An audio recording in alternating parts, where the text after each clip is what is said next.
Bueno, buenas tardes. Le agradezco al señor presidente estar presente, porque es muy importante que un presidente de un colegio, en todos estos temas, que cada vez tienen más auge, el tema de la ética y de la responsabilidad profesional, que un presidente de un colegio se haga presente, y por más que esto es un taller, una charla, no es una jornada, no es un curso, esté presente, y esta introducción es muy importante porque, como decía Raúl, el tema de la ética, de la ética aplicada al ejercicio de la profesión, es importante y ha sido tan dejada de lado muchas veces, en virtud de otros conceptos, en esta sociedad donde es tan difícil priorizar lo que realmente, los valores que uno tendría que priorizar en el ejercicio de su profesión, y se ha dejado de lado también en las universidades, en las facultades. Por eso es muy importante que los chicos, los estudiantes, vengan, si bien no están matriculados en el colegio, pero tener la posibilidad de por lo menos empezar a escuchar estos temas para que a uno le vaya entrando todo este tema de la ética profesional, porque eso en definitiva es lo que después me va a hacer tener en claro cómo debo actuar, qué es lo que debo hacer, por más que yo digo siempre que el tema de la ética es como todo, ¿no es cierto? Uno lo aprende y después, cuando uno sale, yo siempre le digo a los chicos en la facultad, cuando uno sale de la facultad ya tiene todo el conocimiento y después uno elige para dónde quiere caminar. Si uno quiere caminar derecho, si uno quiere caminar para la izquierda, para la derecha, si está oscilando siempre en esa zona gris de que lo que debo hacer siempre y cuando lo desee hacer o quiero hacer algo, y por ahí me voy, me corro un cachito, total, si nadie me agarra, si no se dan cuenta de lo que estoy haciendo, entonces ahí es donde ya se abre ese gran signo de interrogación de qué es lo que quiero hacer en el ejercicio de mi vida profesional. Hoy justamente lo estábamos hablando con Raúl y con Liliana. Es un tema donde vamos a tratar, porque, a ver, estos talleres los hacíamos hasta el año pasado en dos encuentros, que por ahí se hacían medios tediosos para la gente que concurría, más el que venía de afuera, y eran dos semanas seguidas. Entonces Liliana me pidió este año a ver si podíamos organizar en una sola jornada. La idea era referirnos específicamente a lo que es el funcionamiento ya del Tribunal de Ética, de todas las reformas que hubieron y que ya están vigentes en toda la provincia. Pero al aunar, digamos, al reunir toda esta información que voy a tratar de volcarles, es un poco hacer un mix de cuestiones generales que hacen a la ética en general, y después de un breve receso que hacemos, vamos a tratar de, por lo menos, que tengan un pantallazo de cómo está funcionando hoy en el Colegio de Agrimensores, los órganos pertinentes y todo lo que hace a la responsabilidad y a los deberes de los profesionales. Yo les decía que vamos a hacer un ingreso, digamos, a este tema de la ética con conceptos generales. Lo que tenemos que tener en claro es qué cosa, de qué se ocupa la ética. A la ética solo le va a importar qué cosa, el acto realizado por el hombre, el acto humano, ¿sí? A la ética no le va a interesar otro acto que no sea estrictamente el realizado por el ser humano. A diferencia del derecho, que el derecho sí se ocupa de, por ejemplo, los hechos causados por las cosas, por seres inanimados. Como yo digo siempre, si yo voy pasando con mi perrito por la calle y mi perro muerde a alguien, me van a hacer responsable a mí como guardián de la cosa. De eso se ocupa el derecho. En cambio, la ética en general, trata solamente del acto realizado por el hombre. Y la ética profesional lo único que le va a interesar para evaluar va a ser las conductas realizadas por aquellos que ejercen una profesión. Esa conducta que nosotros realizamos a diario, ustedes habrán escuchado muchas veces que en derecho, para que una conducta pueda ser juzgada, tiene que ser realizada con intención, discernimiento y libertad. El acto humano, relacionado con la ética profesional, tiene que tener dos elementos, sí o sí. Un elemento que lo llamamos la libertad, pero la libertad entendida como la capacidad intelectual que todos nosotros tenemos de llegar al conocimiento de lo que está bien, del bien, ¿sí? O sea, nosotros tenemos que tener la libertad de razonar, o sea, motivado por la razón, de llegar a entender qué es lo que está bien, qué es lo que debemos hacer. Siempre motivado por la razón. Entonces nos vamos a encontrar con una relación directa entre libertad, razón y bien. Y así llegamos al conocimiento del bien o de lo que está bien. Y el otro elemento es la voluntad o voluntariedad, y está dado por la intención de realizar algo. O sea, nosotros vamos a hacer algo porque sabemos que eso lo debemos hacer y además tenemos el deseo de hacerlo. O sea, debe ser un acto genuino del ser humano. No debe ser un acto que esté viciado, que esté manipulado, que esté dirigido. No sería una conducta ética algo que nosotros realicemos porque solamente lo debemos hacer, pero no tengamos ganas de hacerlo, no deseemos hacerlo.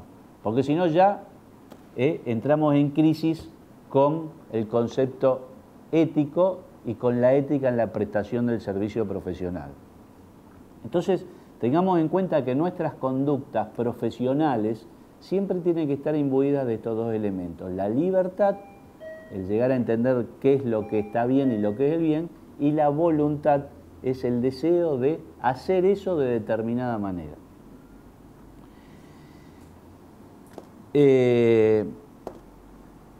¿Y qué es la ética entonces? A ver, porque muchas veces es difícil por ahí definir algo cuando pareciera que fuera un concepto netamente filosófico, o cuando nos preguntan, por ejemplo, qué es la moral.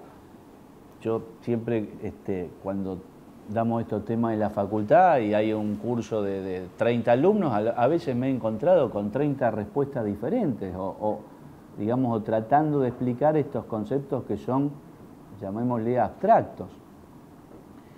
Porque podríamos decir livianamente que la ética puede ser algo que nos sirve para distinguir lo que está bien y lo que está mal. Sí, está perfecto, está bien, pero nos quedamos medio en el camino si nos quedamos con esto.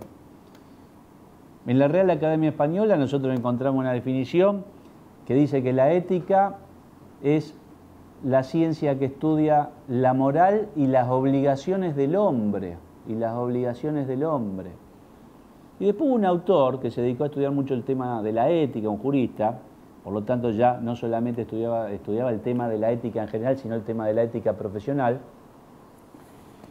que se llamaba David Ross.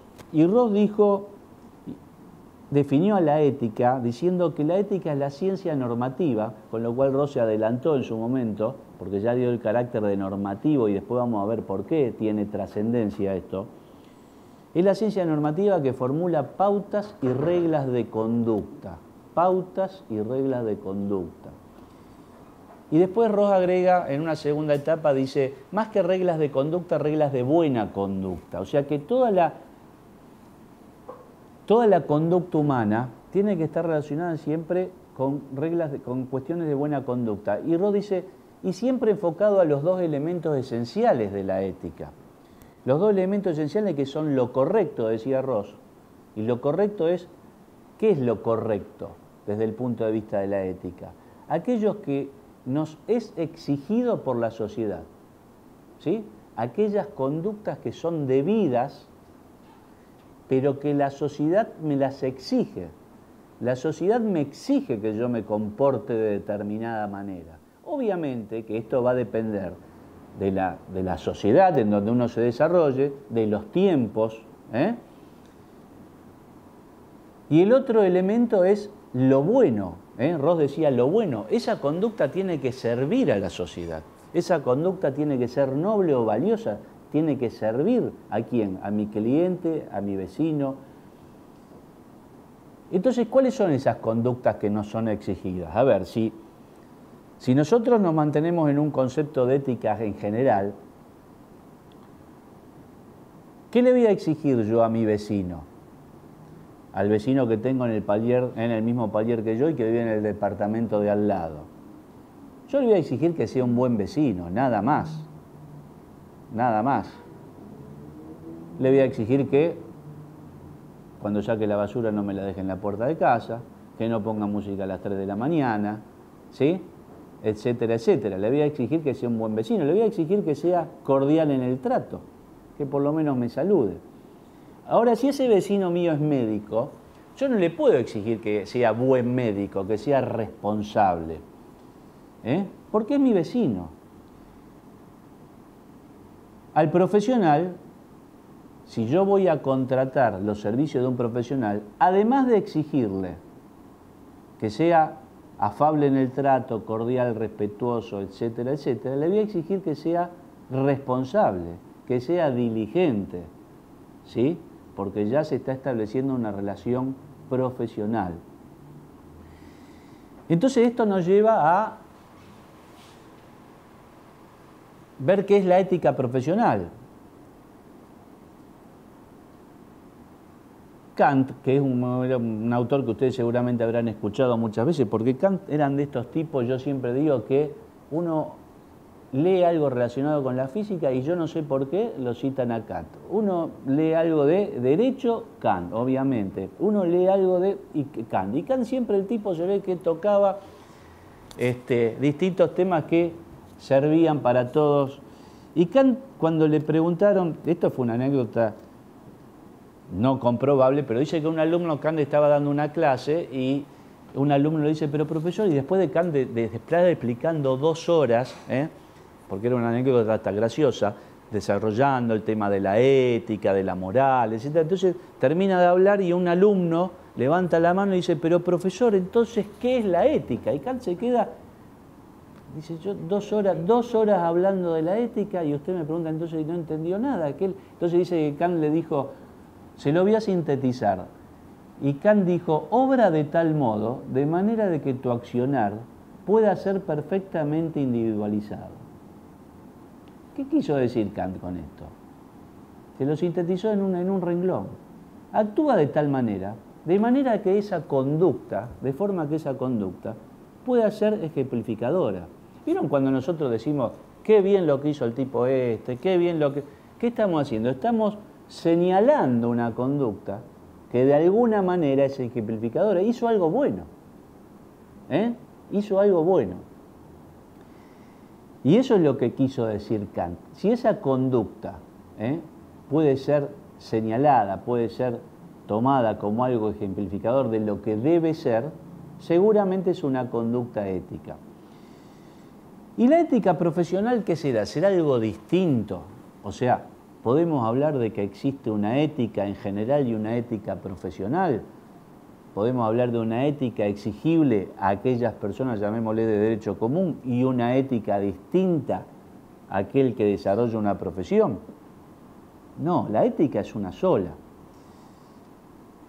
O sea que, ¿qué es la ética profesional? La ética profesional son los mismos principios de la ética en general aplicados a aquellas personas que desempeñan una profesión. Lo que pasa es que en la ética profesional lo que hacemos es subir un escaloncito de esa escalera, ¿sí? Al profesional le vamos a exigir un plus. Tomando el ejemplo que yo le decía antes, al vecino mío, ¿qué le voy a exigir? Que sea un buen vecino, que sea respetuoso, afable, cordial, etcétera, etcétera. Si yo además, porque es afable, cordial, etcétera, y es médico, y yo voy a contratar los servicios y lo voy a ver como médico, además le voy a exigir que sea responsable, que sea diligente, que sea honesto, etcétera, etcétera, etcétera. O sea, que al profesional, cuando hablamos de ética profesional, lo que le estamos exigiendo es un plus en virtud de la actividad que realiza. pero no es una ética distinta. ¿Y qué será la deontología profesional? Porque hoy en las universidades del mundo, yo creo que esto ya lo dije para alguno, a lo mejor lo habrá escuchado en alguna otra reunión, hoy en las universidades del mundo este tema de la ética profesional ya se trata, o sea, las materias en vez de ser ética social y profesional, ya se habla de deontología. La deontología es un concepto más moderno, a ver, tiene 20 o 30 años, ¿no? Acá hay gente que por ahí está, ni siquiera llega a esa edad, pero es un concepto moderno, no es un concepto que tiene 100 años, que está instaurado 100 años en la sociedad.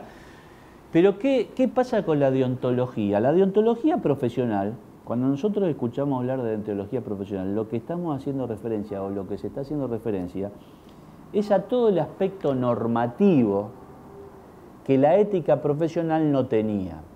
Y esto es lo que hace que existan códigos, reglamentos de ética. ¿Por qué? La ética y la ética profesional lo que hace es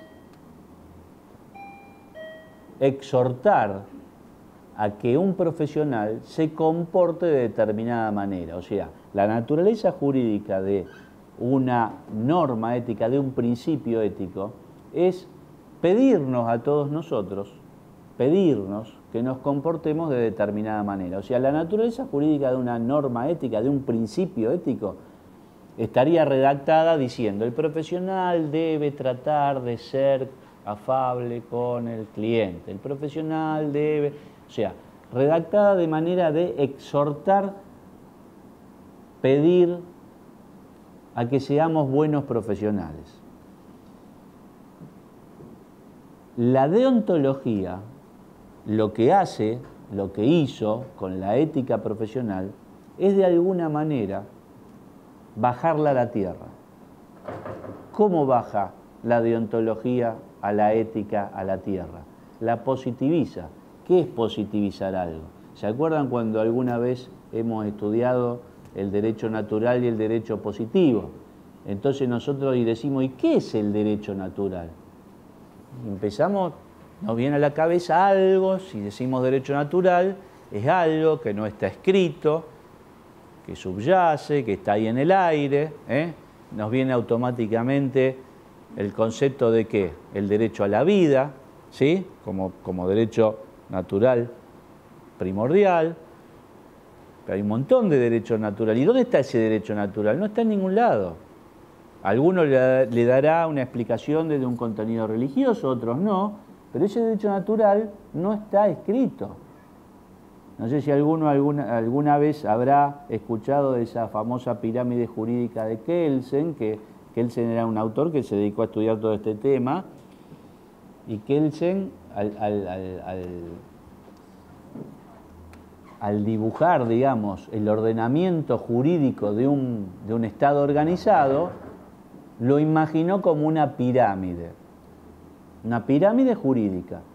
Fíjense, ¿y por qué? Una vez me preguntaron: ¿por qué una pirámide? ¿Por qué? No es que graciosamente se le ocurrió dibujarlo a través de una pirámide. ¿Por qué en un cuadrado? ¿Por qué en un círculo? ¿Por qué en un rectángulo? Porque fíjense que la pirámide tiene un vértice y se va agrandando y la base es muy ancha. Entonces, ¿qué dijo Kelsen? ¿Qué tenemos en la punta de la pirámide como cuerpo normativo obligatorio? La Constitución Nacional de un país. ¿Cuántas constituciones hay? Una sola. ¿Qué podemos poner similar a la Constitución? Los tratados internacionales. ¿Cuántos tratados internacionales hay? Y no hay miles que rigen y que están vigentes en un país. Y ahí se va abriendo. ¿Y qué vienen después de la Constitución? Las leyes nacionales, que son muchas. Y después de las leyes nacionales, las leyes provinciales, que son muchas más que las nacionales. Y después de las leyes provinciales, ¿qué vienen? Esa base amplia, las ordenanzas municipales, los edictos, etcétera, etcétera, etcétera, etcétera. ¿Y el derecho natural? ¿Dónde está el derecho natural entonces?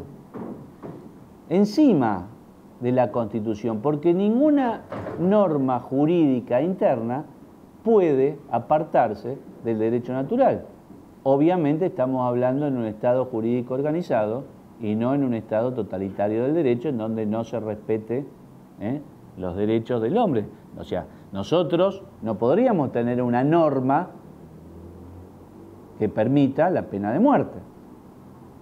De hecho, hay muchas cuestiones, y ahora hay un tema que está vigente, que todos ustedes lo verán en los diarios, en la televisión, y que es un tema que ahora está, que es el tema del aborto. Entonces, podríamos tener si nosotros tenemos una norma que dice que no se debe matar, no podríamos tener una norma en nuestro derecho interno que nos permita, si bien tenemos causales, pero que es otra cuestión, pero no podríamos tener una norma que nos autorice. Entonces, el derecho natural, sí o sí, es el que le da la base a ese derecho positivo. Entonces, ahora volviendo al tema de la ética. Yo le dije que la deontología le había dado a la ética profesional todo el aspecto normativo que la ética profesional no tiene o no tenía, positivizándola. La transforma en ¿qué? En derecho positivo. Esa norma de derecho natural a la que me refería recién, que dice que no debemos matar, ¿cómo se positiviza? En un código penal, por ejemplo, cuando define la figura del homicidio, entonces dice, el que matare a otro tendrá una pena de 8 a 25 años. ¿Qué hizo ahí el derecho positivo? Tomó esa norma de derecho natural, la bajó a la tierra, la bajó a un código, la leo, porque el derecho positivo no es solamente el derecho que está escrito, sino el derecho que está vigente. Si nosotros tomamos el Código Civil que estaba vigente hasta hace 2 años atrás, 2 años y medio, sí, vamos a agarrar un código, lo vamos a leer, pero eso no es derecho positivo porque no está vigente. Entonces, el derecho positivo tiene que ser el derecho escrito que está vigente. El derecho penal tomó ese derecho natural, esa norma, y lo positivizó. La deontología, ¿qué hace con la ética? Toma todos estos conceptos en donde nos pide a nosotros los profesionales que nos comportemos de determinada manera y que tratemos de ser buenos profesionales y que tratemos de obrar con diligencia, etcétera, etcétera, y lo baja. ¿A dónde lo baja? A códigos, a reglamentos, a estatutos. Entonces con la deontología profesional, ¿qué hacemos? Ya nos vamos a encontrar con normas, con principios que están plasmados en reglamentos, en estatutos, en códigos, y que ya no va a ser. No nos vamos a encontrar con principios que van a decir, mire, trate cuando le dan un trabajo de terminarlo en tiempo, trate. No. Ya nos vamos a encontrar con normas que van a ser específicas y que sabemos que ante el incumplimiento vamos a ser juzgados por un órgano y si somos encontrados culpables vamos a tener una sanción. Entonces, eso es lo que hace la deontología, positivizar a la ética profesional. Y de alguna manera, ¿qué está haciendo entonces con la ética profesional? La hace coercible. Porque si nosotros nos quedamos con ese esbozo de principio, ese decálogo de exhortaciones de conducta, está bien, a mí la ética me pide que sea un buen profesional, que sea diligente, yo no lo hago. ¿Y qué pasa? Nada. Sigo. En cambio, la deontología ya me dice, ojo, yo ya no le pido más que usted trate de hacer esto. Yo le digo cómo debe actuar usted o qué es lo que no debe hacer. Porque los códigos de ética, siguiendo el principio general de los códigos penales, etcétera, todo lo que es referente a conductas, definen inconducta, o sea, definen conductas que constituyen falta de ética. Entonces, ya nos encontramos con figuras que dicen constituye falta de hacer Entonces yo ya sé que si yo violo esa norma, no actúo de acuerdo a lo que dice, puedo ser pasible de un juzgamiento ante una denuncia. Hoy ya ni siquiera denuncia, después lo vamos a ver. Y si soy encontrado culpable, voy a tener una sanción. Entonces, eso que ya era una cuestión abstracta y que a mí me pedían que yo tratara, ya hoy es totalmente coercible.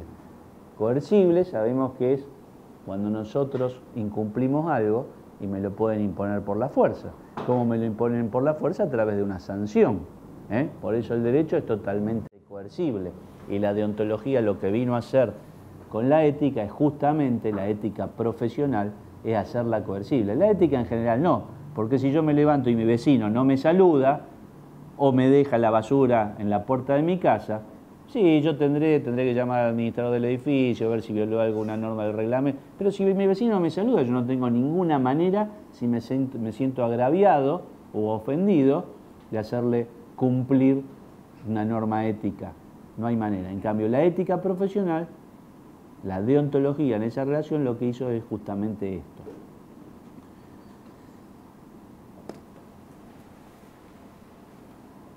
Una vez que un profesional, lo importante es empezar a entender desde cuándo un profesional debe ya así, bajo los ojos de la ética, como si la ética profesional a uno nos estuviera mirando constantemente, desde cuándo debe actuar respondiendo a estos principios, a estas normas. Obviamente, si nos vamos a la cuestión estrictamente legal, los deberes éticos nacen desde el momento que un profesional se matricula. Porque siempre, esto se daba mucho cuando a mí me llamaron hace un par de años para trabajar en la ley de corredores inmobiliarios, de corredores. Ustedes saben que la ley de corredores inmobiliarios es del 2011 y entró en vigencia en el 2012. O sea, fíjense, y todos sabemos que hace años que existen las inmobiliarias. Creo que era la última profesión, llamémosle, o actividad que no estaba regulada. Existían las cámaras que siguen existiendo, Seguir y Cadeiros, pero tenían miles de problemas con respecto al corretaje inmobiliario. Y esa ley, ustedes saben, estaba desde el año 2002 en la legislatura de la provincia. Una cosa que es insólito cómo tardaron tanto tiempo. Ahí había una puja entre martilleros y corredores, bueno, y en fin. Pero esta ley terminó siendo sancionada en el 2012. 2011 y 2012 entró en vigencia. Les decía, ¿desde qué momento el profesional es responsable? ¿Qué pasa entre el periodo? Muchas veces vieron que uno obtiene un título habilitante para el ejercicio. Este fue un cuestionamiento constitucional que nos llevaría a una charla, ya es un tema jurídico, pero hubo un cuestionamiento, pero para todas las profesiones, ¿no es cierto? Fíjense que todas las entidades oficiales que están autorizadas para emitir, ¿cuáles son las entidades oficiales? Las universidades, ¿no es cierto?, públicas o privadas, que están autorizadas para emitir títulos habilitantes para el ejercicio de la profesión. Hubo un cuestionamiento hace muchos años con respecto a la colegiación obligatoria. ¿Por qué, si cualquiera de nosotros que estudie cualquier carrera se recibía y esa universidad que está regulada y que está autorizada por el Estado para emitir un título habilitante para el ejercicio, por qué, si yo tengo ese título, para poder ejercer mi profesión, por qué tengo que recurrir a una entidad, un colegio, para poder realmente ejercer? Si esto es una incongruencia, porque esto es lo que se planteó en unos casos, bueno, que llegaron a la Corte Suprema.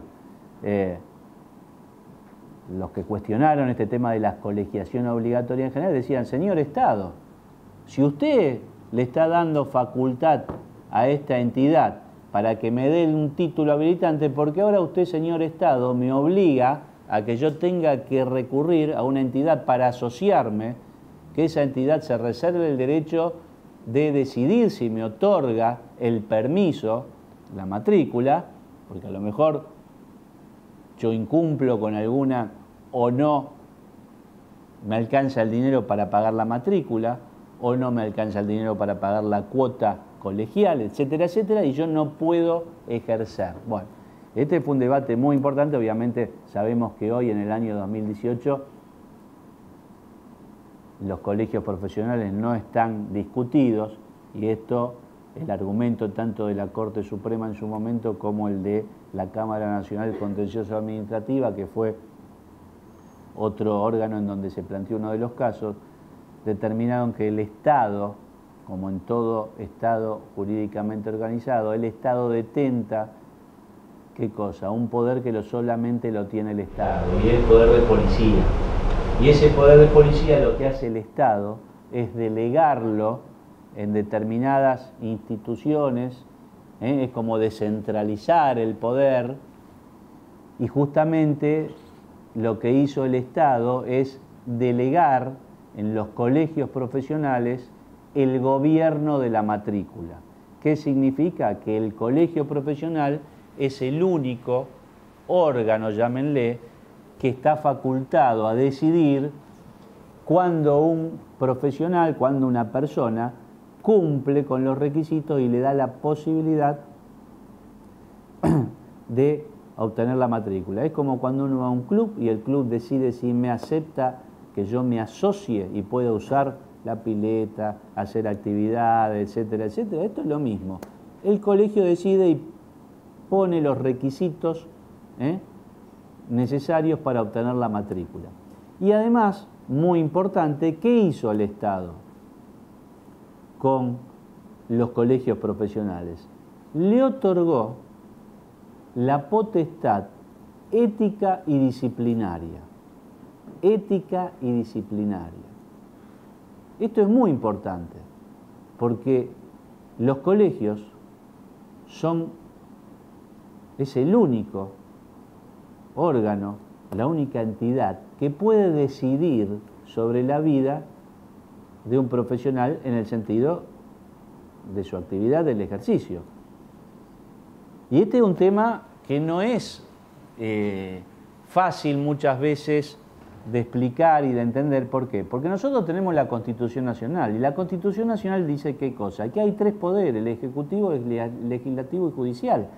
Y el único poder facultado para imponer una sanción del tipo que sea, económica, civil, penal, es el Poder Judicial a través del fuero correspondiente. Y los colegios, como sabemos, los colegios profesionales son entidades administrativas. Por lo tanto, los tribunales de ética o de disciplina son órganos administrativos, no dependen del Poder Judicial. ¿Y qué pasa con un tribunal de ética que dispone la cancelación de una matrícula? ¿Estaríamos contrariando lo que dice la Constitución? Sí, dice Liliana. Si fuera así, Liliana, no existirían los tribunales de ética.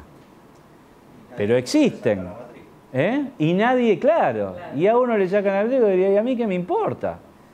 Pero justamente por eso, es lo que yo les decía antes, ninguna ley inferior o ningún cuerpo normativo inferior se puede apartar del superior o de la superior. Y si nosotros tenemos nuestra Constitución que dice que el único poder que a cualquiera de nosotros nos puede juzgar y nos puede imponer una sanción de la naturaleza que sea es el Poder Judicial,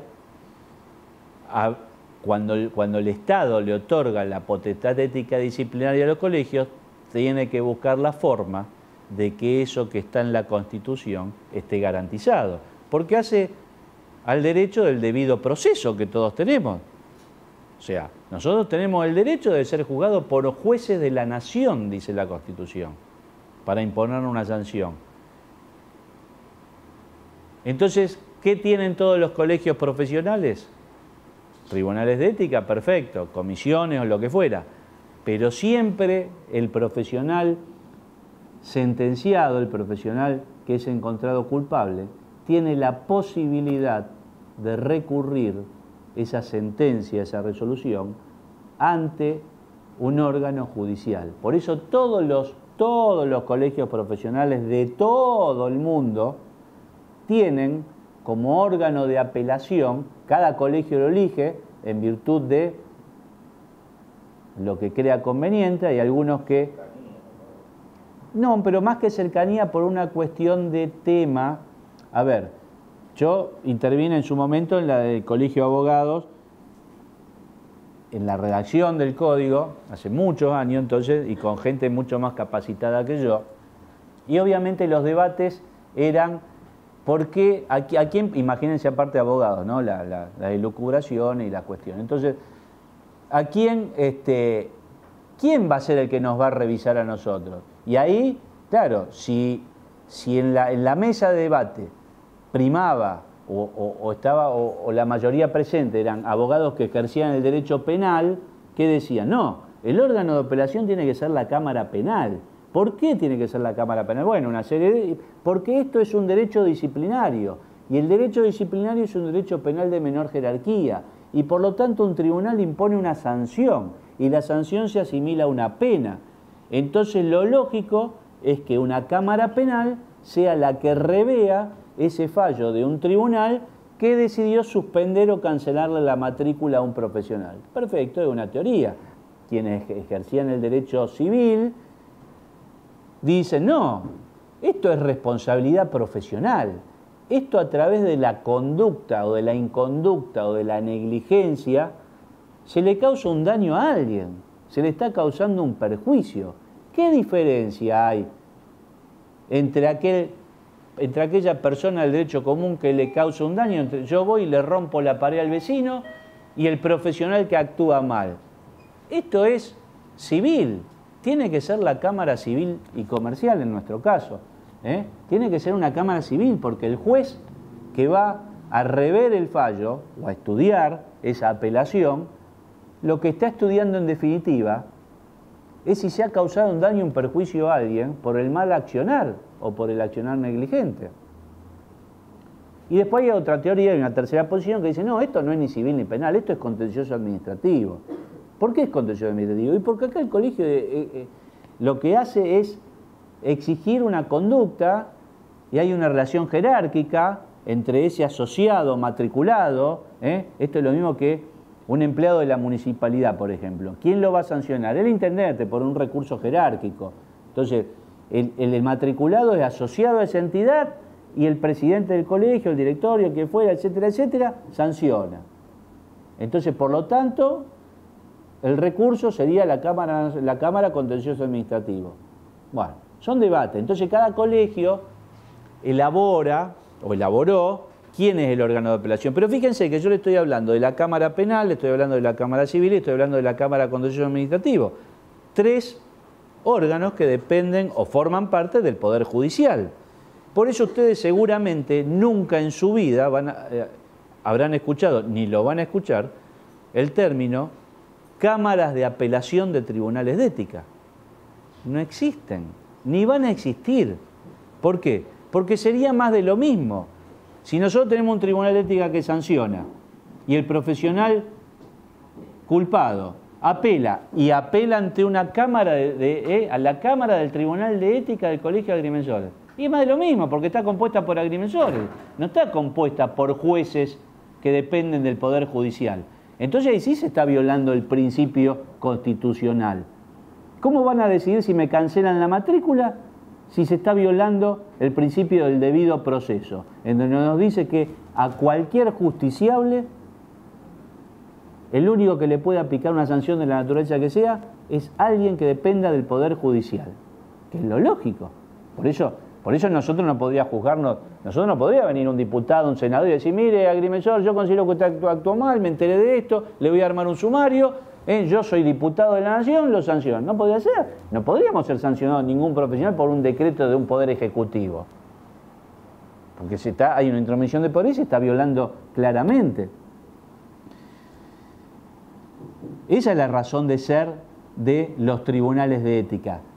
Por eso es importante, el Estado delegó en los tribunales de ética o de disciplina esta potestad ética y disciplinaria y la facultad de decidir. Pero sí le damos la posibilidad a ese profesional que he encontrado culpable de que apele y que tenga la tranquilidad de que un órgano del Poder Judicial revea, que puede confirmar o no esa sentencia, la puede confirmar o revocarla.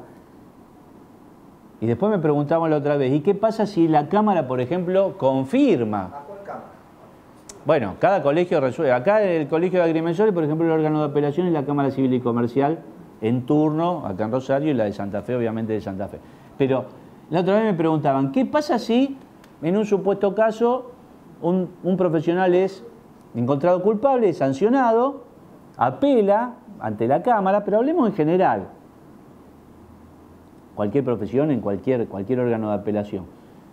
Y la Cámara, después de estudiar el caso, encuentra que la sanción está bien y confirma esa sanción, confirma el fallo, que sea, el fallo que sea. ¿Tiene posibilidad o se tiene que quedar? Bueno, ustedes saben que en nuestro Estado, como está jurídicamente organizado, existen las instancias judiciales. Siempre la primera instancia se llama instancia ordinaria. ¿Cuál sería la instancia ordinaria en materia de tribunales de ética? Justamente la del tribunal propiamente dicho. Esa sería lo que llamamos una primera instancia. Una segunda instancia sería ¿cuál? La de la Cámara, ¿sí? Que son instancias ordinarias.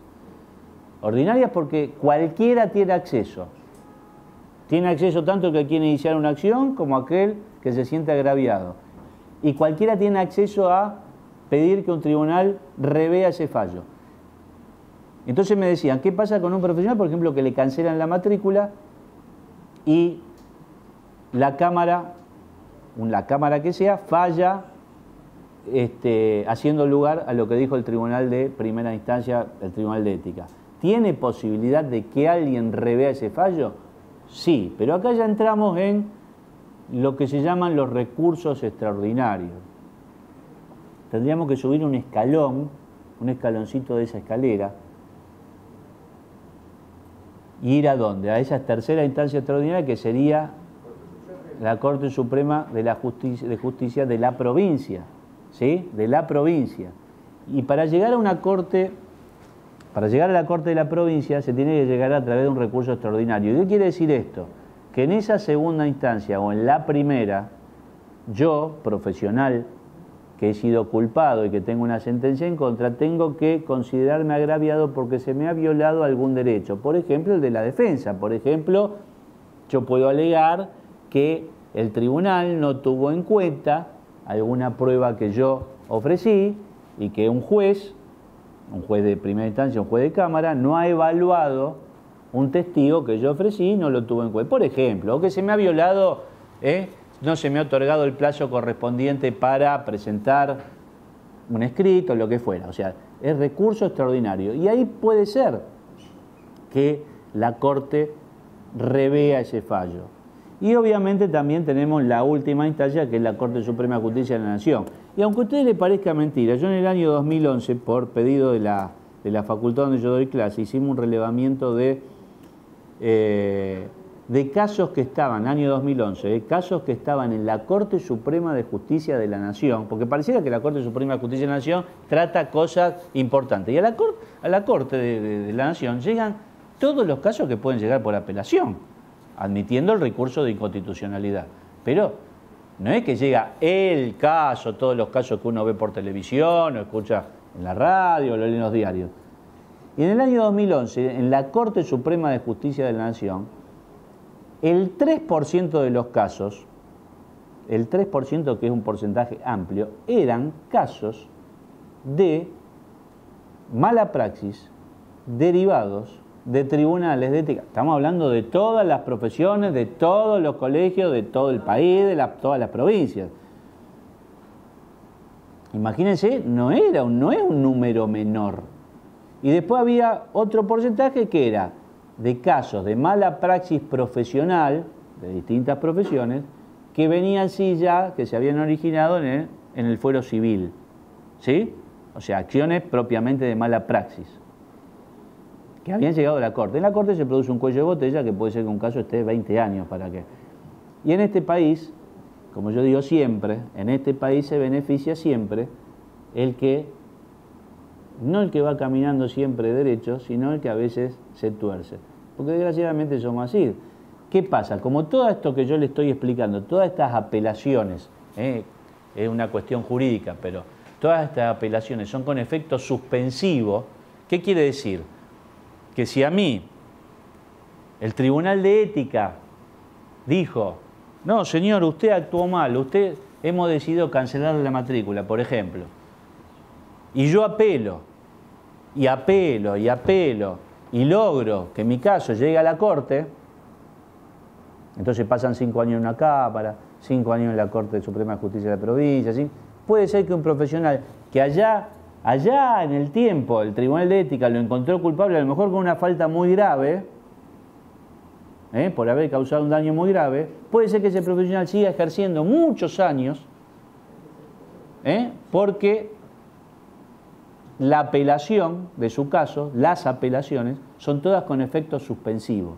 Suspensivo quiere decir que hasta tanto no haya una sentencia definitiva que haga cosa juzgada, uno puede seguir, en este caso, ejerciendo. Por eso hay casos en que las sentencias tienen efecto devolutivo y efecto suspensivo. Efecto devolutivo quiere decir que queda paralizado, pero bueno, son cuestiones jurídicas, pero fíjense la incongruencia. Pero como yo digo siempre, estamos en Argentina pasó, pasa y va a pasar. Sí, digo. Hizo recién una declaración donde aparentemente hay una multiplicidad de casos que pueden llegar a la Corte Suprema. Yo siempre entendí que a la Corte Suprema llegaban casos muy contados cuando muy claramente estaba comprometido un derecho constitucional básico, pero por lo que usted comenta llegar a una cantidad enorme. Es que yo le dije por un recurso de inconstitucionalidad, y el recurso de inconstitucionalidad se basa, por ejemplo, porque ahí está el artilugio de los abogados de hacer que un caso vaya escalando, ¿no es cierto? Obviamente que no llega a cualquier caso en el sentido, pero no por la magnitud o la importancia, sino cualquier caso que jurídicamente no sea viable para llegar. Pero son los abogados los que buscan los artilugios y los medios para plantear la inconstitucionalidad en virtud de la violación de un derecho, etcétera, etcétera, como para después poder rever el tema de fondo. Es bastante lógico que demore una cantidad enorme de tiempo porque la Corte puede tratar un número finito de casos y lo tiene que tratar con... Y seguro. Y le llega una cantidad que supongo que no debiera llegar. Hay posibilidad física de resolverlo. Claro, porque imagínense que la Corte es un cuello de botella. Estamos hablando, por eso la Corte es un cuello de botella. Imagínense que estamos hablando de todos los fueros, de todas las jurisdicciones, todo tipo de casos. Que después se va produciendo un filtro, que es justamente este tema, el requisito de la inconstitucionalidad, es así, pero se produce un cuello de botella. Y obviamente, con todas las connotaciones que todos sabemos, jueces que no estaban nombrados, entonces bajamos el número, subimos, entonces, bueno. Pero es así, esto es lo que hay.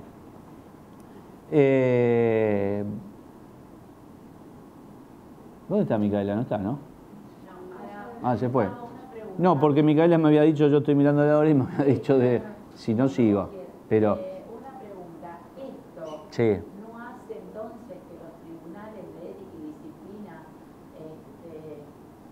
se cuiden, para decirlo de alguna manera, en las sanciones que le pueden llegar al tribunal, sabiendo que el profesional puede apelar a instancias mayores? Es que es un derecho constitucional que todos tenemos, y eso, a ver, que un tribunal, que un superior te revoque un fallo, no, si vos como miembro de un tribunal tenés la convicción, además de la convicción de las pruebas y lo que surge, y vos tenés que dictar un fallo convencida de lo que estás haciendo es conforme a derecho y en virtud de todas las constancias que surgen de un expediente, lo que fuera, si después otros jueces opinan distinto, porque esto es derecho, ustedes saben, el derecho 2 por 2 nunca es 4, es 3,5 o es 5, y dependerá de un montón de cosas.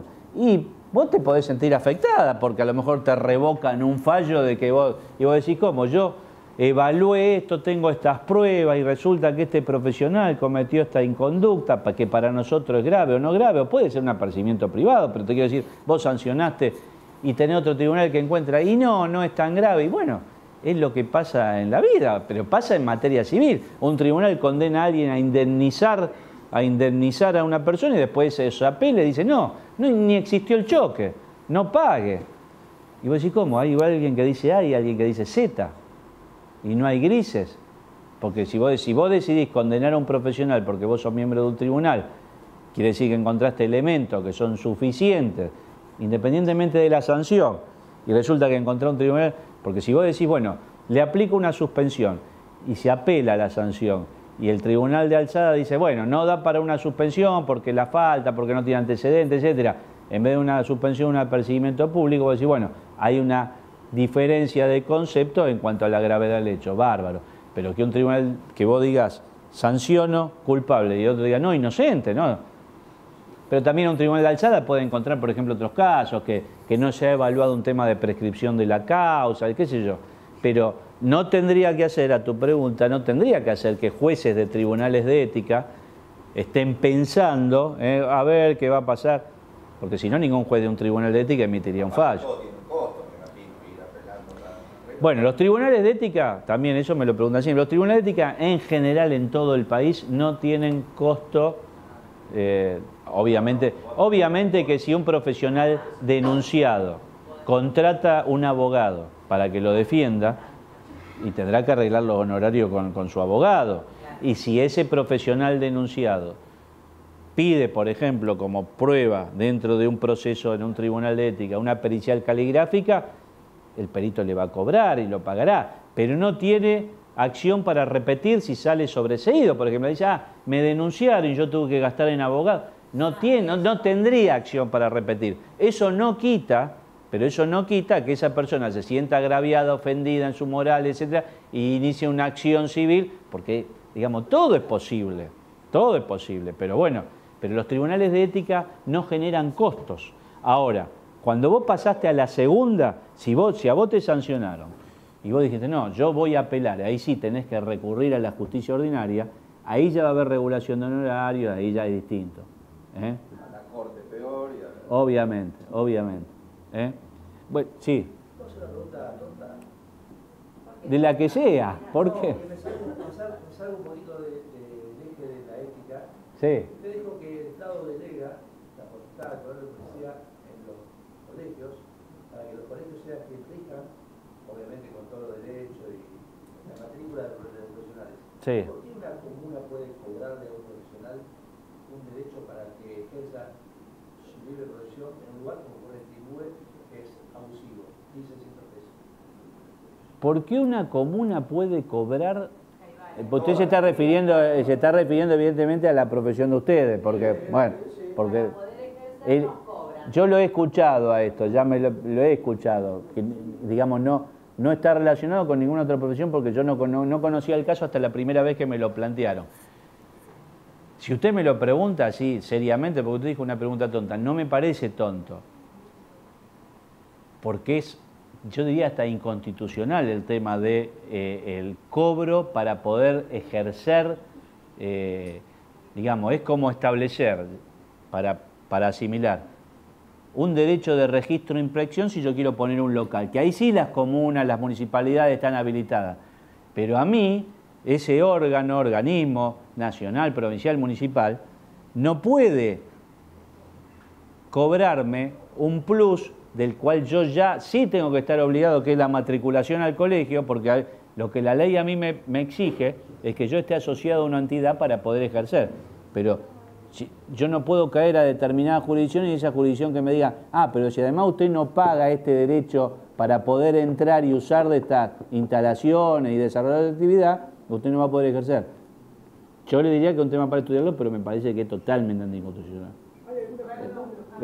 Igual no lo conozco en profundidad, lo conozco a través de estos planteos que me han hecho y preguntas y alguna vez que he charlado con alguien. Nosotros tenemos un fallo hecho por la doctora Mariana García Jurado. Sí, sí. Lo hemos llevado, que ella ha hecho todo este sí. determinado anticonstitucional y yo por ejemplo lo he llevado a Comuna, lo he mostrado y mostrándolo no me lo... Pero yo lo hablé una vez, con Mariana, Liliana, lo hablé porque en su momento me preguntó, lo estuvimos hablando, pero lo que ella te hizo es un dictamen y un estudio.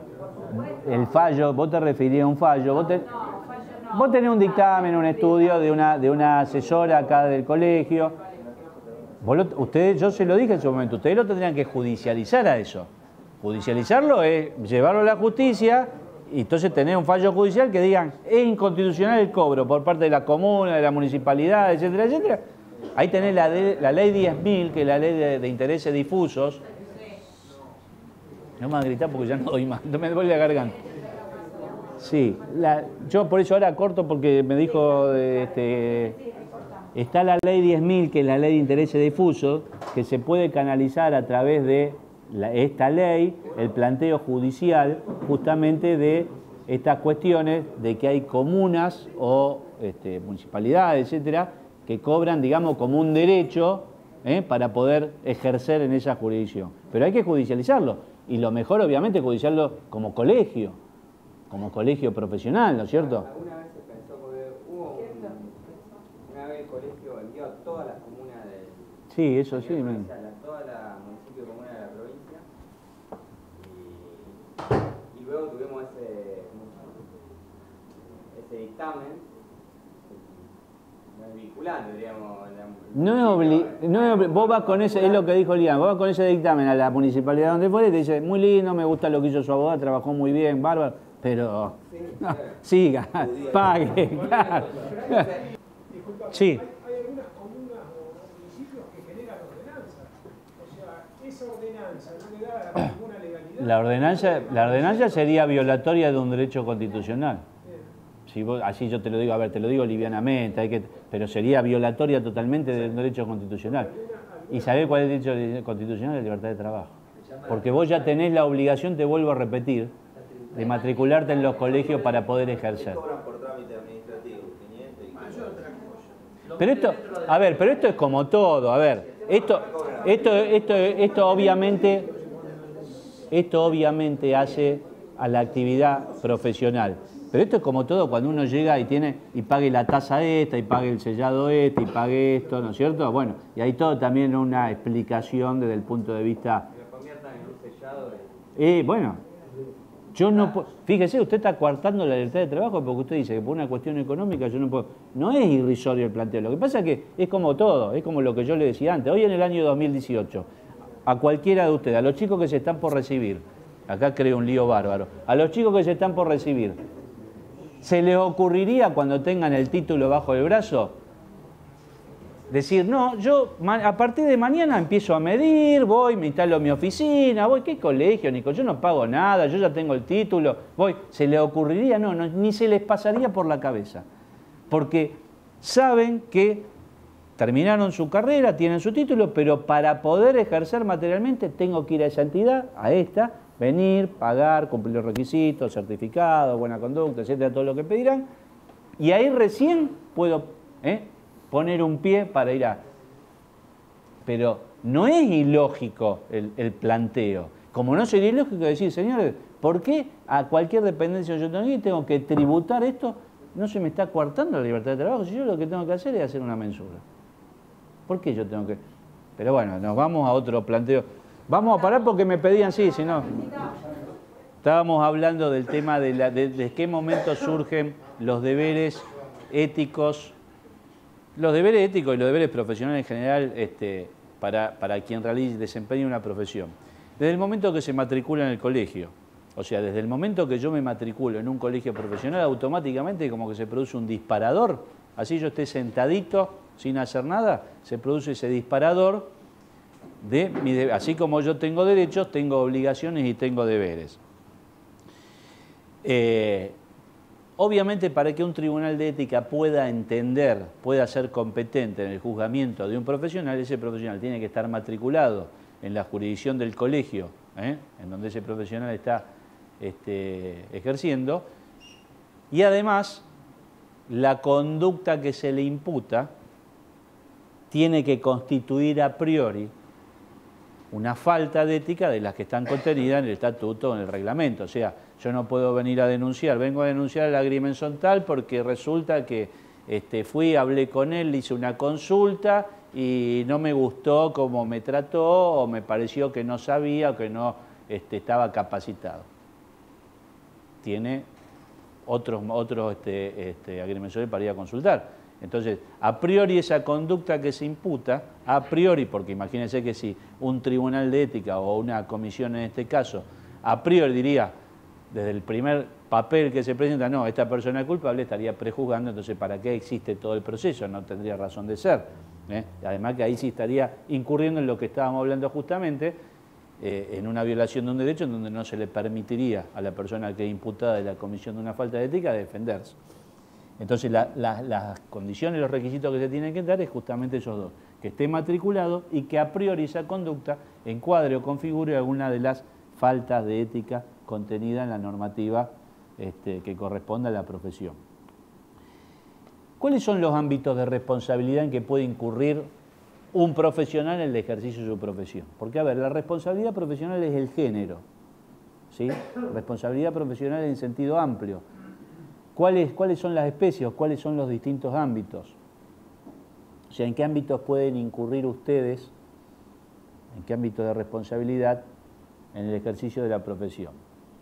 Son 5 los ámbitos de responsabilidad profesional. No es un orden jerárquico, pero ¿cuáles son? Responsabilidad civil, ¿sí? Responsabilidad civil. Si tuviéramos que dar un concepto de cuándo se incurre en responsabilidad civil, es cuando a través de la conducta o inconducta profesional, cuando a través del accionar, se cause un daño o un perjuicio a un tercero. En este caso puede ser un comitente, pero también puede ser un tercero, porque resulta que el agrimensor que va y mide mal y le causa un perjuicio al vecino, que no es su comitente, de donde fue a medir, y ese tercero se considera perjudicado o lesionado, puede hacerlo pasible a ese agrimensor de una acción. En este caso, ¿qué es? Una acción civil, una acción como la que ustedes conocen y escucharon, que puede ser una acción de daños y perjuicios o una acción de mala praxis profesional, porque en definitiva es mala praxis, porque yo imputo, digamos, se considera que el profesional ha cometido una inconducta profesional que hace a la mala praxis, que hace nacer una obligación de reparar ese daño, de indemnizar, etcétera, etcétera. O sea que este es un ámbito que lo podemos llamar ámbito de responsabilidad civil. Otro ámbito de responsabilidad es el penal. Y acá ya, ¿qué tiene que haber pasado para que un profesional, un agrimensor, en este caso, incurra dentro de este ámbito? Haber cometido un hecho ilícito, un delito. Por ejemplo, haber fraguado datos, fraguado a sabiendas, ¿no? Datos de una mensura, de un plano. O sea, cometer un delito y va a responder penalmente.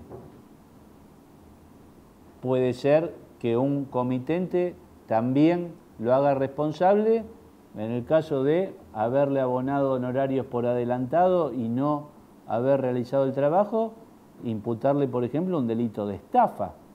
La estafa es la utilización del ardido de engaño y no lograr un fin para el cual ha sido contratado el profesional. Pero todo eso depende, obviamente. Pero eso el colegio también. No, acá estamos hablando de ámbitos en que puede incurrir un profesional cualquiera.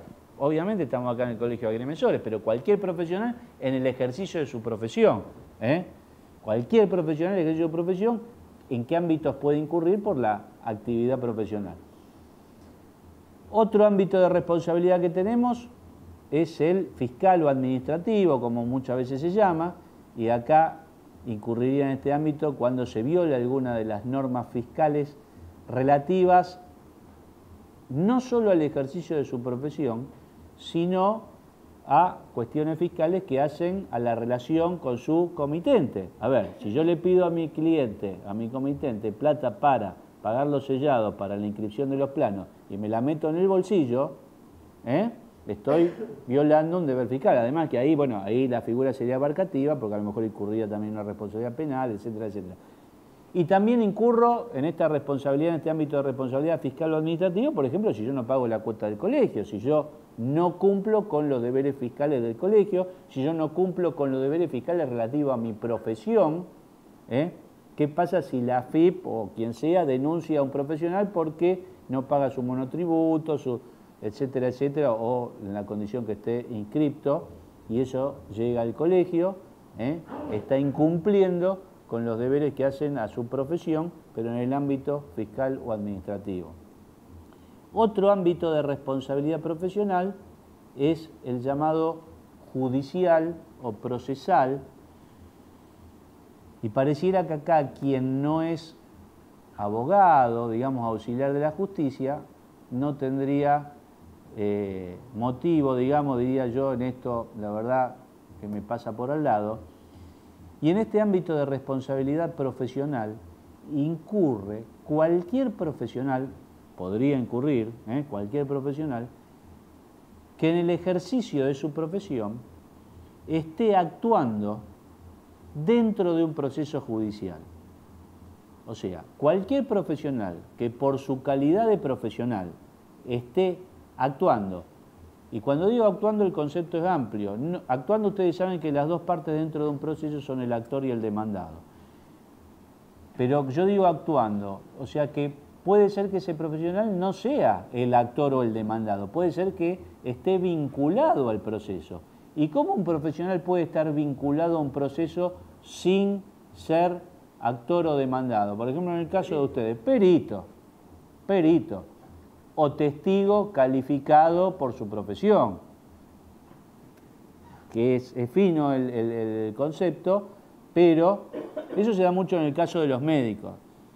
Yo me acuerdo una vez un caso de un médico, o sea, a ver, si nosotros vamos cruzando Boulevard Oroño y vemos que hay un accidente y estamos cruzando, somos testigos y nos llaman a declarar como testigos, nos toman los datos, somos testigos. Ahora, si está el que está cruzando es un médico y ese médico se detuvo a atender a la persona lesionada, ese testigo, esa persona va a ser llamada a ese proceso a declarar, pero no porque se llama Juan Pérez y estaba cruzando. Sí, es Juan Pérez y estaba cruzando, pero además es un médico que lo atendió, o sea, actuó en calidad de profesional. Entonces, un profesional puede estar vinculado a un proceso, puede haber salido sorteado como perito, había una discusión de dos partes sobre una mensura, etcétera, etcétera, de un campo, vamos a sortear el perito, salió sorteado el perito, interviene en el proceso. Y ese perito, dentro del proceso, ese profesional, incurre en algún acto de inconducta. Y en el Código Civil hay un artículo que se llama inconducta procesal maliciosa. Entonces yo perito, hago la pericia y resulta que a mí el juez me da 10 días para presentar la pericia y yo digo no me alcanza el tiempo y la presento a los 15 porque se me ocurre y no presento ningún escrito, etcétera, etcétera, o el juez me llama a una audiencia y yo no voy, o me llevo el expediente y desaparece una foja, o lo que fuera. O el expediente lo tengo en mi poder porque hay que retirar los expedientes bajo recibo y cuando vuelve el plano que estaba ingresado está modificado y estaba bajo mi órbita, entonces un juez obviamente va a suponer que, etcétera, etcétera. El tema es que un profesional puede incurrir dentro de este ámbito judicial o procesal cuando está vinculado a un proceso judicial, como concepto amplio. Y otro ámbito de responsabilidad, obviamente, ¿cuál es el que me estaría faltando? ¿Cuál es el ámbito que me estaría faltando? Porque si no yo estaría sentado acá. El ético disciplinario. El ámbito de responsabilidad ético disciplinaria. Por eso yo le dije, responsabilidad profesional es el género. ¿Cómo lo podríamos dividir? Responsabilidad civil, responsabilidad penal, responsabilidad fiscal, responsabilidad judicial y responsabilidad ético-disciplinaria. ¿Y qué profesional incurre en un ámbito de responsabilidad ético-disciplinaria? Todo aquel que en el ejercicio de su profesión viole alguna de las normas contenidas en los estatutos, en el reglamento, relativo a lo que hace a su profesión. ¿Sí? Esto nos da la idea, obviamente, de que un profesional, por una inconducta, por un acto, puede incurrir en un ámbito o en varios ámbitos al mismo tiempo. A ver, si yo agredo a un colega, si yo utilizo un término ofensivo hacia la dignidad del colega, etcétera, etcétera, solamente, y que no constituya una calumnia, una injuria, incurriré solamente en un ámbito de responsabilidad ético-disciplinario. Y el ofendido vendrá y hará la denuncia en el colegio y se sentirá agraviado, etcétera, etcétera. Pero si no traspasa esos límites, no. Ahora, si ese agravio además fue un insulto en un lugar público, ofendiendo la dignidad profesional, religiosa, lo que fuera, me iré a buscar un abogado penalista y le iniciaré una acción penal por calumnia o injuria. Entonces, una misma inconducta, lo que quiero que entiendan es que puede hacer que alguien incurra en varios ámbitos de responsabilidad simultáneamente. ¿Sí? Si yo le hice la mensura a un cliente mal, le cobré, se la hice mal o no se la hice, le fragué un plano a sabiendas, adulteré esto, lo otro, puedo incurrir en varios ámbitos al mismo tiempo, ético, penal, civil, porque me van a iniciar una acción civil de cobro de peso, porque me van a decir, usted me causó un daño, yo le pagué, no me hizo el trabajo, etcétera, etcétera. A lo mejor hasta incluso la plata que me dio para los sellados, lo que fuera, me la metí en el bolsillo. Ámbito de responsabilidad fiscal.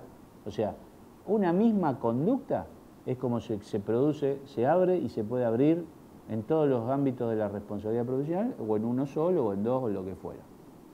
Eso dependerá también de si esa persona vale de un abogado y el abogado dice, no, vamos a hacerle esto, lo otro, y lo atacamos por todos lados.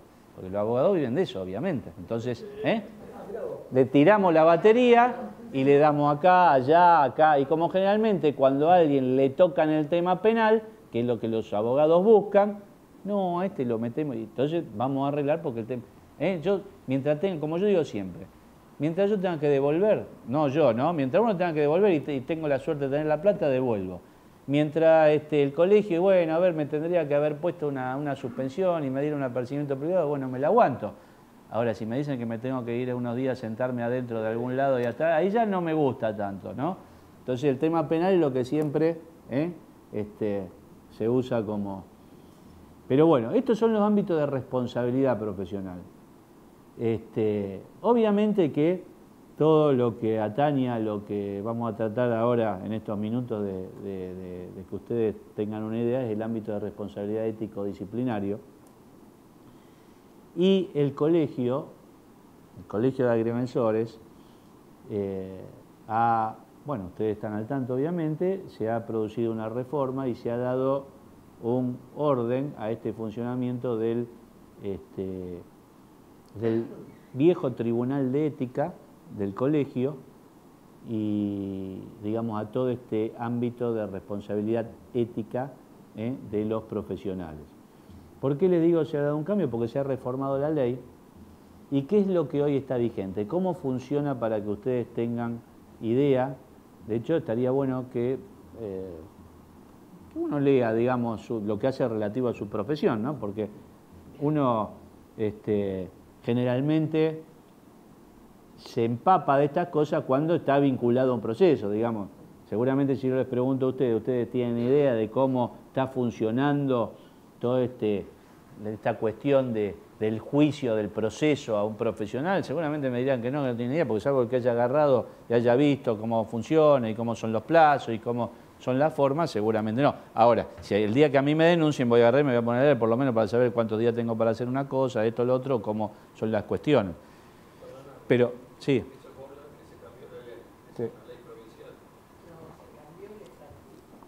Está bien, pero es una ley provincial. El estatuto no es que el colegio unilateralmente decide cambiar. El colegio es uno solo. El colegio es el Colegio de Agrimensores de la provincia de Santa Fe. Ustedes tienen dos circunscripciones, el norte y el sur. Los colegios, todos los colegios profesionales son provinciales. Que después cada colegio decide en cuántas circunscripciones se divide. El colegio de abogados, por ejemplo, tiene 5 circunscripciones. El colegio de escribanos tiene 2 circunscripciones como ustedes. El colegio de martilleros tiene 3. Pero eso porque territorialmente y por una cuestión administrativa cada colegio decide. Pero los colegios, como entidad, es una sola. Entonces el colegio decidió reformar el estatuto, después cada circunscripción, la materialización, la aplicación de eso lo decide cada circunscripción, pero digamos, el estatuto fue reformado, no todo, obviamente, acá no se cambió ni la modificación, ni la conformación del directorio, ni nada, se modificaron cuestiones que hacen al funcionamiento del Tribunal de Ética, cuestiones que hacen a algunas conductas que constituyen falta de ética y, si mal no recuerdo, a las elecciones de los miembros de del Tribunal de Ética y de la Comisión de Investigación, porque se creó un órgano. Entonces, se reformaron, fue parcial la reforma. Todo lo demás está vigente con lo que originariamente está funcionando desde la sanción de la ley que crea el colegio. ¿Cómo está hoy en la actualidad conformado en la provincia de Santa Fe, bueno, acá en Rosario, todo el ámbito de la responsabilidad ética? Hoy el colegio tiene 2 órganos. Digamos, el órgano disciplinario es uno solo, pero está compuesto por 2 cuerpos. ¿Por qué está formado por dos cuerpos? Porque históricamente en todos los colegios existía tribunal de ética, punto, tribunal de disciplina, los nombres. Con todo este auge, porque esto es producto de los abogados son los que siempre ponen las bombas y cuestionan las cosas. Con todo este tema de hace muchos años que vienen, de los derechos humanos, de la garantía, de la víctima, de la cosa y qué sé yo, y sobre todo los abogados penalistas, se empezó a cuestionar hace muchos años, ahora 15 años, se empezó a cuestionar el tema de que un tribunal de ética, el funcionamiento de un tribunal de ética, podría violar la garantía de defensa del profesional que está siendo enjuiciado. Porque los penalistas, justamente como lo dije antes, la naturaleza jurídica del proceso penal es que alguien impute, alguien investigue y después sea un juez el que resuelva. Justamente por la naturaleza jurídica del derecho penal y que el derecho disciplinario sería un derecho penal de menor jerarquía. Yo sostengo totalmente lo contrario. De hecho, me prestaron atención cuando hicimos la reforma acá y por eso ustedes tienen como órgano de apelación la Cámara Civil y Comercial. Yo sostengo que la responsabilidad profesional es un tema netamente civil, que justamente lo que se está evaluando es conducta profesional, se está evaluando si ese profesional ha causado un daño a alguien. Después puede tener connotaciones en el aspecto penal, pero para eso está justamente ese ámbito de responsabilidad. O sea, la persona que considera que ha sido estafada, etcétera, etcétera, tendrá la posibilidad de ir a la justicia ordinaria, al ámbito penal, e iniciarle a ese profesional la acción que quiere iniciarle. Pero un colegio, a través de su tribunal, lo que tiene que evaluar es justamente si ese profesional cometió alguna inconducta que viola la ética y por lo tanto lo que está estudiando y evaluando es el ejercicio profesional propiamente dicho. Pero bueno, yo le decía, con toda esta corriente garantista de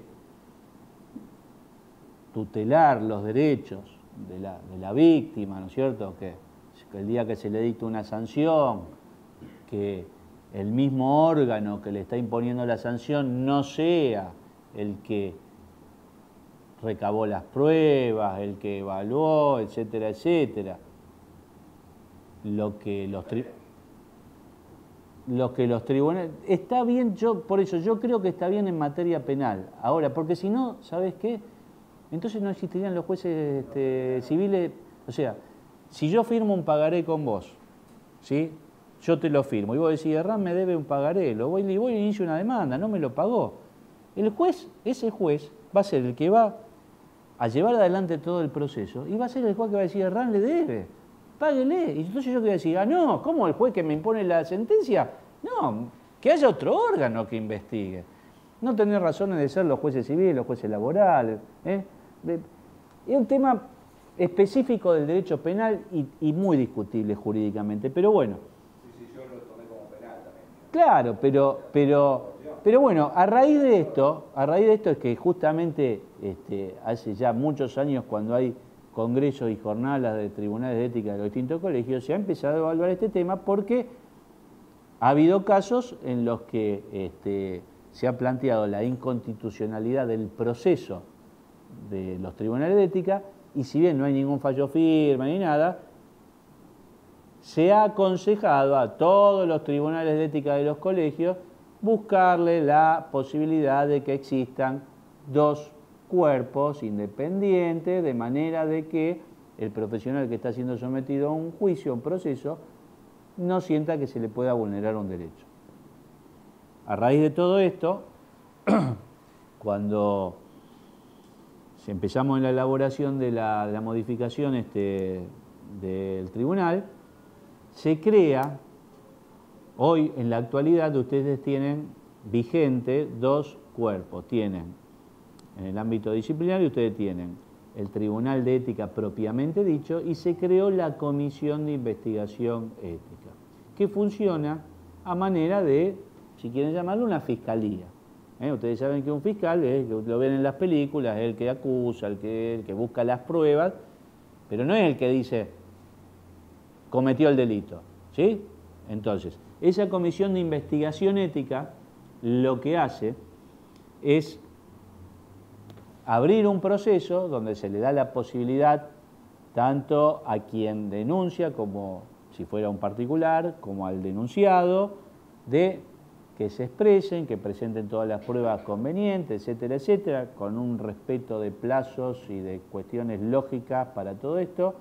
Y esa comisión después elabora un dictamen, y ese dictamen es elevado al Tribunal de Ética propiamente dicho, para que ese tribunal, con ese expediente en donde el imputado tuvo las posibilidades, todas las posibilidades de defenderse, de presentar todas las pruebas, de que declare quien tenga que declarar, etcétera, etcétera, y la comisión de hacer su dictamen en virtud de todas las probanzas, eleva a través de ese dictamen, de esa conclusión, al Tribunal de Ética, para que el Tribunal de Ética evalúe si merece una sanción o no, porque el tribunal puede decir no se ha cometido ninguna inconducta, no merece sanción, o puede decir sí y ver qué tipo de sanción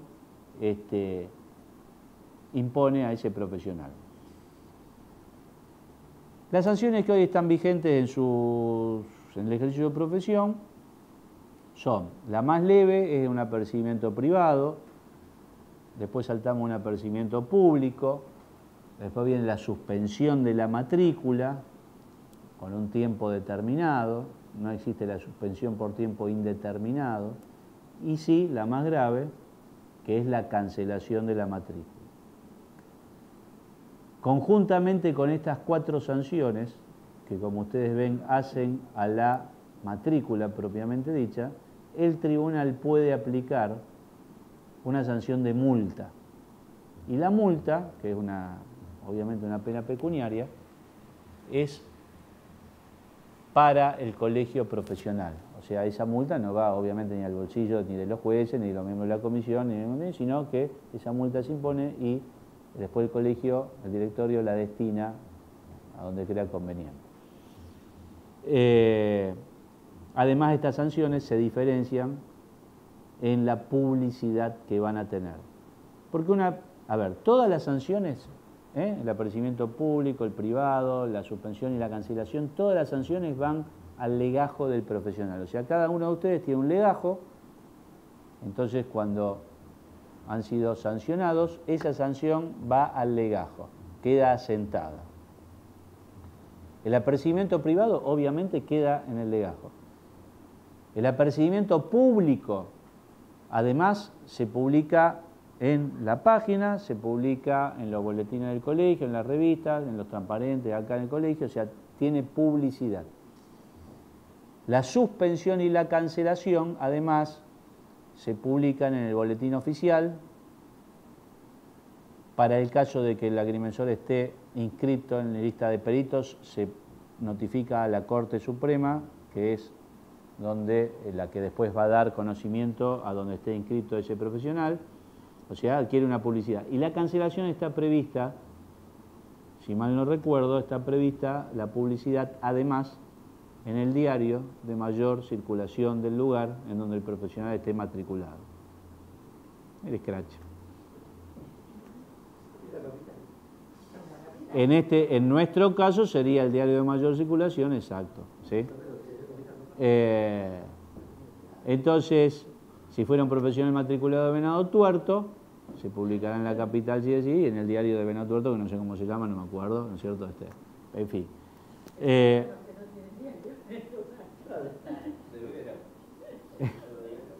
Bueno, entonces esas son las sanciones. En Buquet, no debe haber. En lugares chicos no, claro. Te mata. Es peor en los lugares chicos que en los lugares grandes, porque...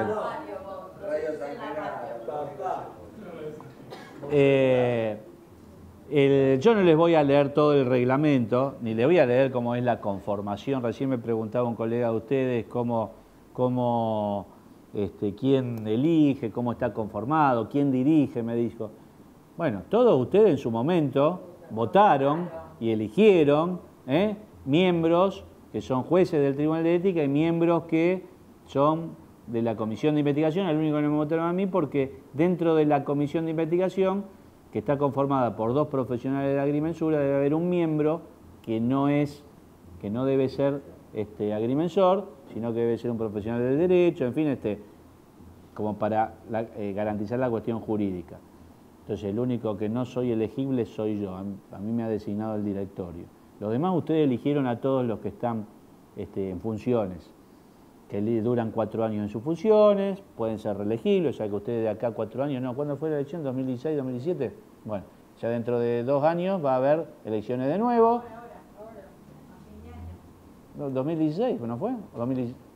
No, 2017 y 2018 y a fin de año. Ah. ¿Lo traen ahora a fin de año? Marzo 2017. No, las muestras fueron, perdón. Por eso. La de Bueno, ahora, son... la del tribunal el año que viene. Claro, son reelegibles y ustedes podrán elegir a quienes se presenten como candidatos para ser jueces del tribunal o de miembro de la comisión. Perdón, Gustavo, quiero aclarar una cosa. Sí. Gustavo, pero a lo mejor no quedó claro que dividimos la elección. Sí, El año par va a ser el directorio y el año impar el tribunal, para que no tengamos que votar todo. Las desdoblaron, ese era el tema, para que no coincida, incluso por una cuestión política y en fin. Una pregunta, sí. antes que lea para no olvidar. No. Antes Raúl dijo que hubo ya muchos casos en los que intervinieron. Por ahí, si nos puede decir qué falencias existían en los agrimensores como defensa, o no hacer bien la orden de trabajo, o cuestiones así. Ahora vamos a leer un par de las más comunes, de lo cuestión, digamos, lo que hace a la falta, a la supuesta falta. Bueno, sí, no voy a ahondar porque esto es procedimental, no voy a ahondar, digamos, la denuncia, pero sí sepan que la posibilidad de las denuncias, esto sí es importante que lo tengan en claro.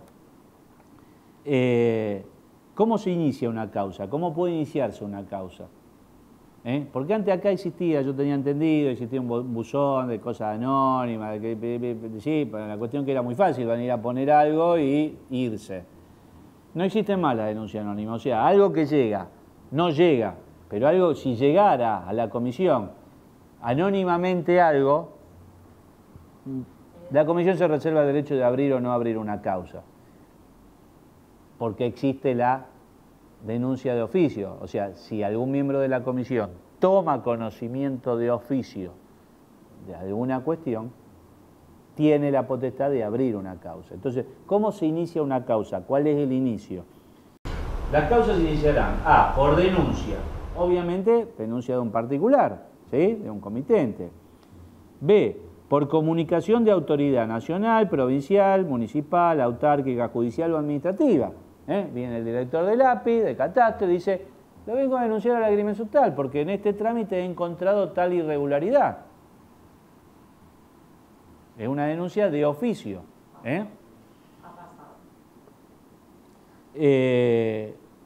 Por comunicación del directorio. El directorio toma conocimiento a través del medio que sea, o de alguna publicación, o toma conocimiento a través, le llega conocimiento de alguna información, entonces el directorio manda ese informe a la comisión y pide que se investigue.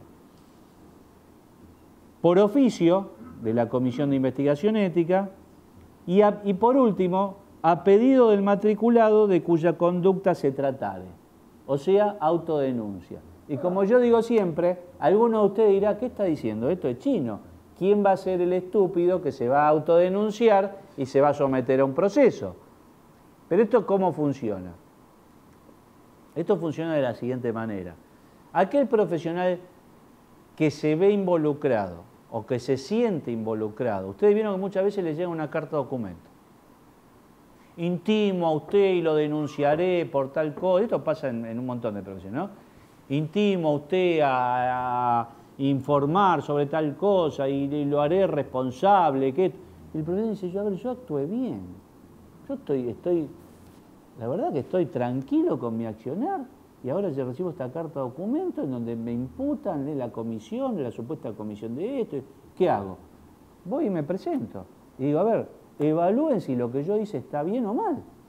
Obviamente, como yo digo siempre, es una evaluación parcial, porque la comisión se va a tener que atener a la información que trae esa persona, que es justamente la que pone su cuestionamiento, digamos, en estudio de la comisión. No obstante, la comisión tiene facultades, justamente investigativas, y a lo mejor de pedir alguna prueba, alguna cosa que ese profesional no acercó de buena o de mala fe. Entonces, pero esto funciona, ya les digo, ese profesional que se ve sospechado, y que se ve imputado o amenazado, y dice, yo estoy tranquilo, yo quiero estar tranquilo, que yo estoy seguro que obré bien, pongo a consideración a los efectos de que se evalúe. Y eso el día de mañana es un antecedente que a uno le sirve si directamente esa persona va a iniciar una acción de mala praxis ante un tribunal civil, les puede servir como un antecedente para decir, no, acá hay un tribunal que emitió un dictamen y que dijo que obré conforme a derecho. La mala praxis es un concepto un poco más amplio porque uno puede haber obrado éticamente, pero a lo mejor haber obrado con negligencia por desconocimiento. Ahí ya nos metemos en otro terreno, que el desconocimiento no puede ser una causal de exhibición de responsabilidad porque supone que uno tiene que conocer lo que hace a su profesión. Pero bueno, si encontramos un abogado hábil que me dibuje la cosa, pero bueno, no es el hecho tampoco, no es una cuestión ética. Entonces la denuncia puede comenzar, o sea, un proceso puede comenzar de esa manera. Después, no le voy a leer todo el procedimiento, pero después se le da posibilidad, se le da posibilidad al denunciado, se lo llama a una audiencia, que explique, que no explique, se le da traslado al denunciante, se da posibilidad de que presenten todas las pruebas que crean convenientes. Las pruebas, digamos, esto es como los juicios que ustedes ven en televisión, o si alguno ha participado alguna vez en un proceso, uno tiene la posibilidad de presentar toda la prueba que crea conveniente. Existe prueba informativa, prueba documental, prueba testimonial, etcétera, etcétera. Esto es un juicio, cuando hablamos de proceso, es un juicio como el que ustedes conocen o como el que pueden ver en televisión, abreviado, etcétera, etcétera, pero desde el principio hasta el fin es un proceso, un juicio. Tenemos una denuncia, un proceso judicial que tiene demanda, contestación, prueba, alegato y sentencia. Esto es lo mismo. Tenemos una denuncia, la contestación de la denuncia, las pruebas, el alegato que van a hacer las partes, y una sentencia por un tribunal cuando la Comisión de Investigación Ética eleve. Eso ya les adelanté antes, que esa sentencia, si llega a encontrar culpable al profesional, puede ser apelada. Ustedes tienen como órgano de apelación la Cámara Civil y Comercial de la jurisdicción donde se encuentra el colegio, en este caso la de Rosario, la que esté en turno en ese momento, entonces tienen la posibilidad de que la Cámara revea esa sentencia, ese fallo que aplicó el Tribunal de Ética. ¿Qué me quería preguntar? Sí.